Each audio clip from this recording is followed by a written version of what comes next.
tata cara penanganannya.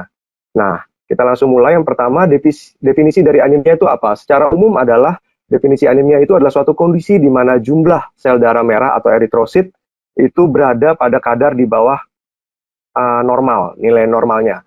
Pada pemeriksaan laboratorium ditandai dengan kadar hemoglobin atau hematokrit di bawah normal.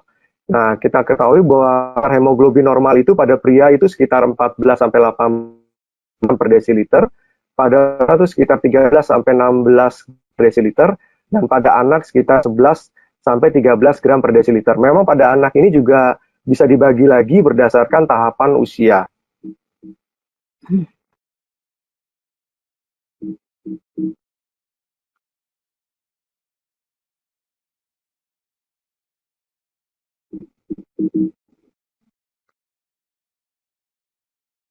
Nah, sebenarnya definisi anemia itu juga terdapat kalau dibandingkan dengan nilai normal itu untuk ibu hamil itu ada kriteria tersendiri. Menurut CDC itu untuk ibu hamil dikategorikan sebagai anemia jikalau pada ibu hamil trimester 1 dan 3 HB-nya kurang dari 11 gram per desiliter. Sedangkan pada trimester 2 itu HB-nya kurang dari 10,5. Ini sedikit berbeda dari kriteria WHO yang mengatakan bahwa HB-nya kurang dari 11. Ya, ini kita lihat sendiri bahwa untuk anak itu terdapat kriteria untuk yang pasien anemia mild, moderate, dan severe itu berbeda-beda tergantung dengan usia. Nah, sekarang kita perlu tahu kenapa sih ibu hamil itu perlu dibedakan kriteria anemianya dibandingkan dengan wanita biasa. Sepertinya kan tadi kita sudah ketahui bahwa pada anemia itu HB-nya di bawah 12 yang disebut anemia. Sedangkan pada ibu hamil itu batasannya itu sedikit lebih rendah, yaitu pada trimester 1 dan 3 itu kurang dari 11, dan trimester 2 itu kurang dari 10,5. Kenapa hal itu terjadi? Karena secara alamiahnya terjadi perubahan hematologi selama kehamilan, yaitu selama kehamilan itu volume darah akan meningkat lebih dari 30%. Kemudian volume plasma juga meningkat lebih dari 40% dari yang normalnya sebelum hamil.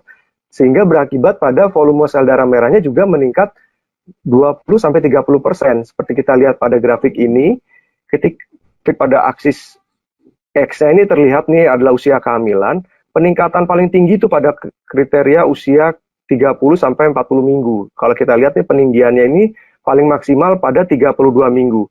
Sedangkan pada grafik ini menunjukkan bahwa pada usia 32 minggu dia paling meningkat peak sangat tajam, namun kemudian dia akan plateau, dan setelah lahir dia akan turun dari volume darahnya, volume plasmanya, dan juga sel darah merah.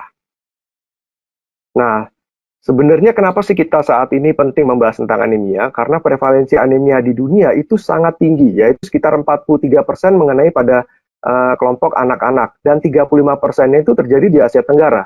Sedangkan 29% itu mengenai pada wanita pada usia produktif, dan 38%-nya mengenai pada daerah Asia Tenggara.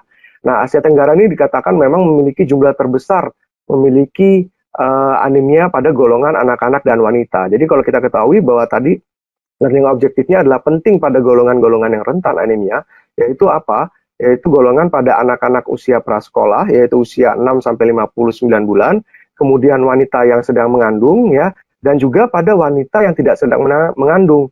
Kenapa? Karena pada wanita yang tidak sedang mengandung kita ketahui akan mengalami menstruasi setiap bulan. Nah, jadi dengan pengeluaran darah atau menstruasi setiap bulan juga bisa menimbulkan terjadinya anemia. Nah, sebenarnya gimana sih prevalensi anemia di Indonesia menurut Riskesdas? Nah, ini kita sudah bisa bandingkan data tahun 2013 dan 2018.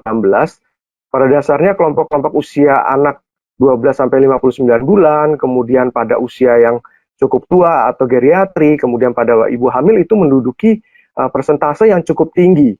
Nah, jadi itu termasuk golongan-golongan yang resiko atau rentan resiko terkena terjadinya anemia.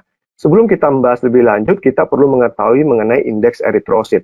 Sebenarnya indeks eritrosit itu terbagi atau parameter yang sering kita lihat di dalam laboratorium.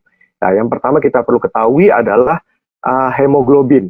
Hemoglobin sendiri kita ketahui bahwa hemoglobin ini terdapat di dalam eritrosit.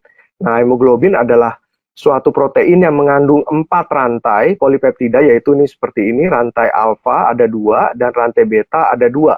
Dan di setiap rantainya ini terdapat